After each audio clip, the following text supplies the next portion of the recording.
Salut et bienvenue pour ce nouveau top retour qui poursuit le précédent puisqu'on va parler de Tarzan 2.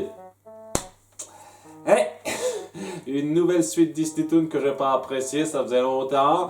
Et je m'attendais à le traiter beaucoup plus vite celui-là, étant donné que ça fait partie des suites Disney Toon que j'ai bien descendues, sur lesquelles je m'attendais à ce qu'on me reprenne plus. Et au bout du compte, les gens n'ont pas eu grand chose à cirer que j'en parle plus.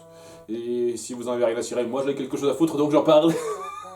C'est histoire de compléter une fois de plus, hein. Comme je l'ai dit il y a un certain temps, maintenant les top retours c'est plus une priorité absolue, j'ai rien qui me vienne en tête automatiquement à faire. Mais c'est toujours sympathique, c'est un exercice qui me fait plaisir à faire. Et parler de ce film-là, qui est pas génial, qui est grossier, qui a des antagonistes nuls à chier, une histoire qui s'étire pour pas grand-chose, et qui rallonge un élément du film de base, qui était mieux montré dans le film de base en l'espace de 5 minutes, c'est quand même assez discutable pour ma part. Et j'ai envie que cette vidéo soit un petit peu moins longue que la précédente, donc on va se lancer tout de suite. En avant pour les 7 meilleurs points de Tarzan 2. Et oui, 7 points pour un film qui a eu 7 sur 20, c'est incroyable, vous serez content de voir ça. Numéro 7, la petite pointe d'humour cynique. L'humour globalement dans ce film, ça casse pas la baraque, hein, je suis désolé, c'est vraiment très plat et très niais, surtout autour des antagonistes une fois de plus.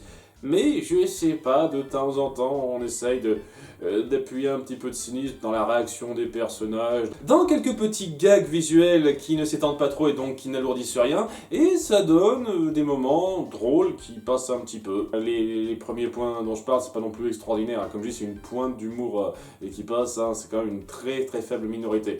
Mais cette faible minorité, elle passe bien, et ouais, étant donné que c'est souvent rattaché à Zugor, c'est un point de sa personnalité qui le rend un tout petit peu sympathique à suivre.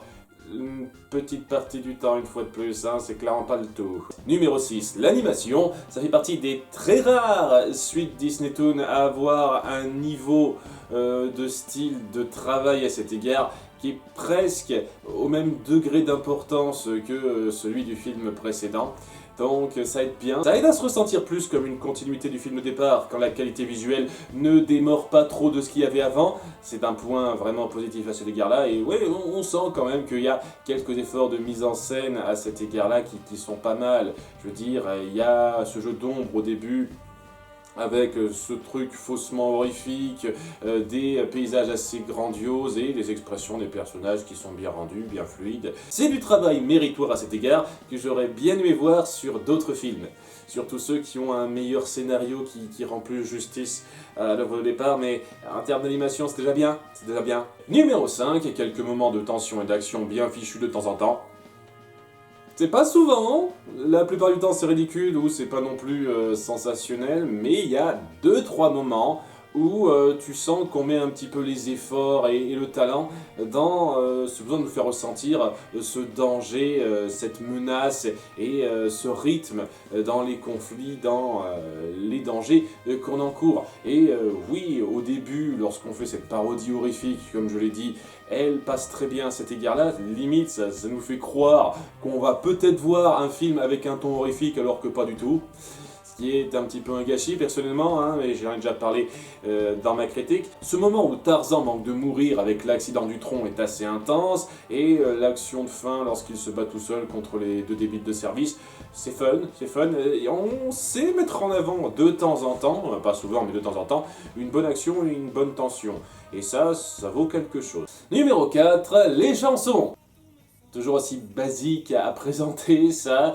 Il n'y en a pas des masses. Il y a la reprise de Enfant de l'homme au début et à la fin pour essayer de mettre en place que voilà, il a du chemin à faire pour devenir un homme, donc je trouve que c'est plutôt pertinent à reprendre ça. Et puis il y a 2 chansons en particulier qui sont mises en avant. Le moment où il se sent seul alors qu'il abandonne un petit peu tout le monde parce qu'il veut pas être un poids pour sa mère.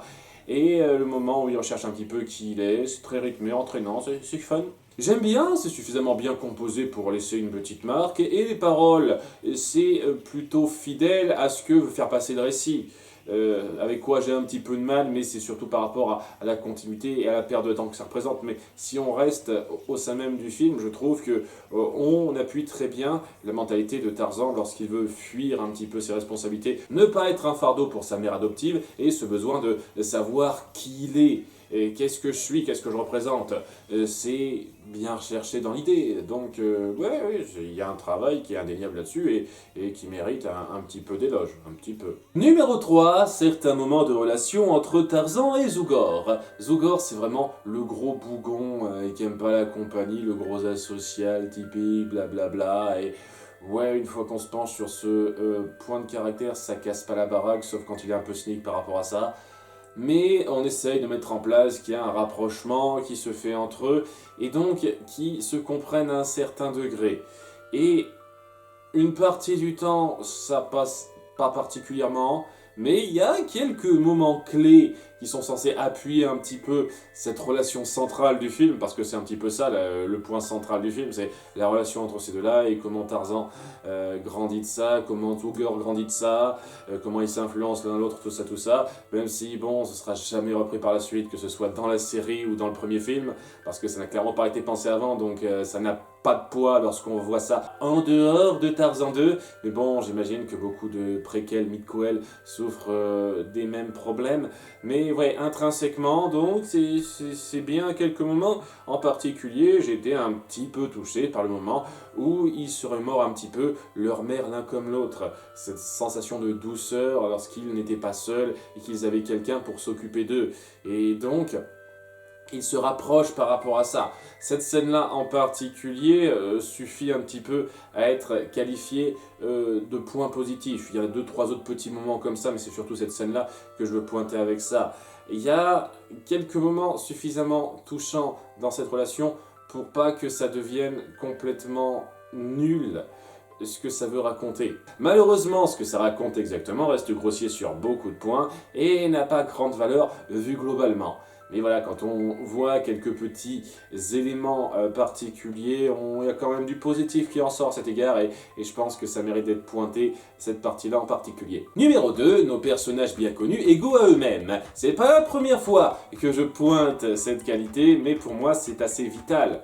Quand on écrit une suite à une franchise, à un film, etc., de savoir reprendre l'essence de ce qui faisait la personnalité, le caractère de ces personnages. Et des fois, c'est un petit peu une insulte de ne pas savoir reprendre ce qui les caractérisait et de chier un petit peu sur ce qu'ils représentaient. Là, c'est clairement pas le cas. En dépit du fait que c'est une intrigue globalement sans intérêt, on y incorpore nos personnages tels qu'on les connaît.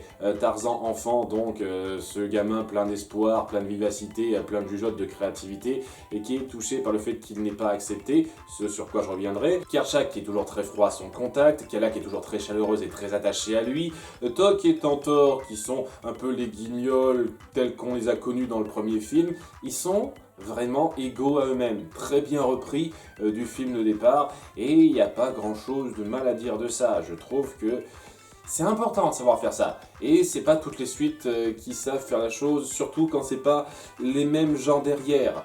Quand c'est pas les mêmes gens derrière la suite d'une œuvre, souvent ils ont tendance à se planter un petit peu pour reprendre les personnages, mais tous ces personnages bien connus de cette histoire qu'on a connue avant, eh ben, ils sont repris à l'identique, ils sont très fidèles à ce qu'ils étaient, et c'est un point qui a beaucoup de valeur. Et numéro 1, la reprise du complexe de Tarzan. Alors, je sais que j'ai un peu pointé l'idée que c'était mieux fait dans le premier film, et je n'en démords pas, mais j'ai fait exactement la même chose pour Dingo et Max 2 et Dingo et Max 1.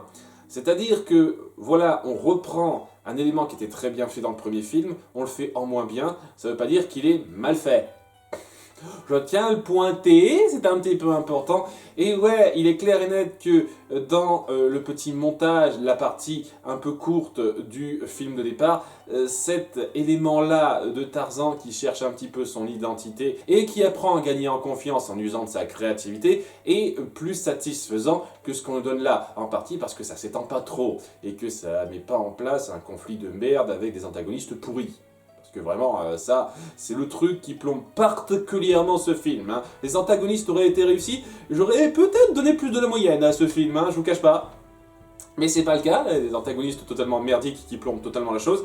Et donc, on veut se pencher là-dessus, se pencher sur ce complexe de Tarzan qui se sent pas vraiment chez lui ici.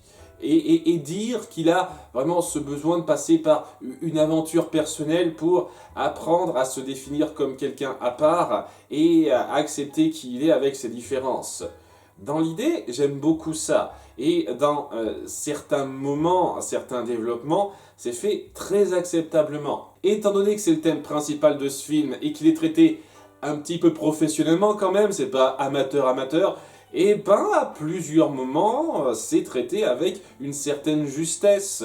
Ce moment où il a peur de ne pas avoir sa place ici et qu'il se barre, et qu'il cherche un petit peu sa voie sans trop savoir où aller, je trouve ça très bon. Par exemple, ce moment où il se questionne sur qui il est, ce moment où même si c'est dit de façon complètement débile, où il y a Zugor qui lui dit qu'il est un Tarzan, complètement con, dans le texte c'est complètement débile, il y a ce côté, voilà, assume qui tu es à part, joue dessus. Tu es quelqu'un d'ingénieux, tu peux faire énormément de trucs. Est-ce que c'est si grave que tu ne saches pas exactement ce que tu es pour l'instant? Joue sur ta spécificité. Et oui, c'est plutôt joli et c'est censé un petit peu appuyer ce moment où il reprend cette confiance en lui de voir tout ce qu'il peut faire. Même si c'était montré avec efficacité dans le premier film et qu'il n'y avait pas vraiment besoin d'en rajouter, aussi futile que soit ce second film, intrinsèquement, il s'est bien appuyé, ce complexe-là, à plusieurs moments. Et s'ils avaient introduit ça, incorporé ça dans un conflit, un récit central qui n'était pas trop ridicule, j'aurais pu être un peu touché par ça. Mais je peux pas nier que cet élément psychologique-là du personnage, vous savez l'illustrer à plusieurs moments avec une certaine efficacité. Donc ça vaut un petit pouce levé pour ça. Pour ça seulement, hein, parce que le reste, non. Donc voilà, j'ai été plus généreux que ce à quoi je m'attendais avec ce film en revenant dessus. Ça change rien au problème que j'ai, parce qu'une fois de plus, les antagonistes, énormément de débilité, tout ça, ça n'aide pas, ça n'aide vraiment pas. Mais je peux comprendre, au vu de ces éléments, qu'on puisse être un peu touché par ça et qu'on apprécie un peu ce film, un peu, une fois de plus. Ça suffit pas pour moi, mais c'est pas rien du tout, ces qualités-là. Je vous remercie d'avoir suivi. La prochaine fois, je ne sais absolument pas ce que je ferai. On verra bien. A bientôt pour de futures vidéos. Bye.